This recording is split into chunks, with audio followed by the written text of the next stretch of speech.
Pais e mães, fiquem atentos aos relacionamentos dos seus filhos. Você tem filhos adolescentes? Observem, porque as más companhias corrompem os bons costumes. Você tem que ficar orando sem cessar pelas escolhas dos seus filhos, em todo o tempo.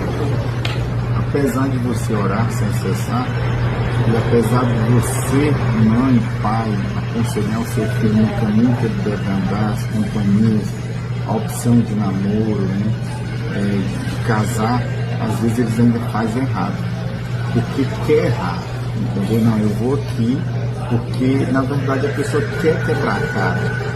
E muitas vezes a pessoa só se concentra quebrando a cara. Mas é muito ruim, né? Mas vai o meu conselho aqui, a papai e mãe. Mostra ao seu filho que ele está errado, que o seu filho está errado, para depois ele não ter uma consequência mais grave.